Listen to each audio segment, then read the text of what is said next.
একটা জিনিস একটু মাথায় রাখতে হবে যে এই বাংলাদেশের ফুল অ্যাম্বিশনটার মধ্যমণি হচ্ছে চট্টগ্রাম। বাংলাদেশের প্রবেশদ্বার চট্টগ্রাম বন্দর।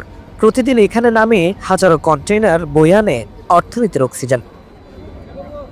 আর সেই প্রাণকেন্দ্রে এই পরিদর্শনে এলেন বিনিয়োগ উন্নয়ন কর্তৃপক্ষ বিডা ও বেজার নির্বাহী চেয়ারম্যান আশিক চৌধুরী। লক্ষ্য, লালদিয়া চরে গড়ে তোলা হবে একটি আন্তর্জাতিক মানের কন্টেইনার টার্মিনাল, যেখানে বিনিয়োগ করবে ডেনমার্ক ভিত্তিক মার্স।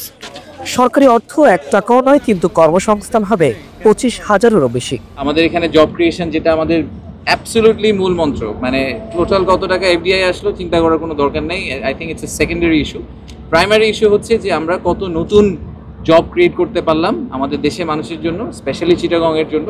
সো আমাদের আশা হচ্ছে যে as we move very fast, কারণ এটা আসলে ইকোনমিক ডেভেলপমেন্ট সব গভর্নমেন্টেরই প্রাইমারি এজেন্ডা হওয়া উচিত বাংলাদেশে। তো এই ইকোনমিক ডেভেলপমেন্টের জন্য এই টার্মিনালগুলোকে আমরা যত বেটার, যত এফিশিয়েন্ট, যত ওয়ার্ল্ড ক্লাস করতে পারবো, তত আমাদের ওভারঅল ব্যবসা পরিস্থিতির জন্য অনেক বড় একটা কন্ট্রিবিউশন তারা করতে পারবে।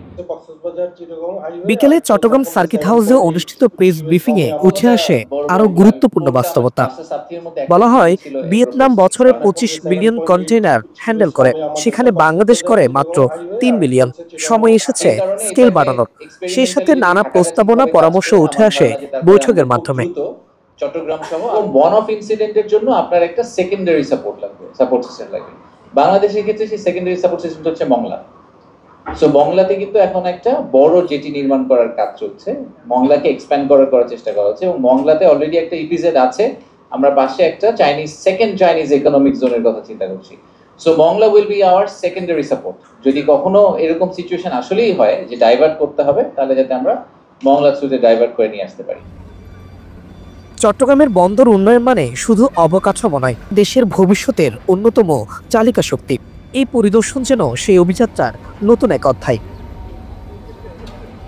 দেশের প্রধান সমুদ্র বন্দরকে আরও দক্ষ এবং কার্যকরী করে তুলবে আজকের এই সফর, এবং বিনিয়োগ বান্ধবে দেশি বিদেশি বিভিন্ন বিনিয়োগকারী সংস্থাগুলো এই চট্টগ্রামের বন্দরের মাধ্যমে তাদের যে বিনিয়োগ সেটি করবেন বলে আশা করা হচ্ছে।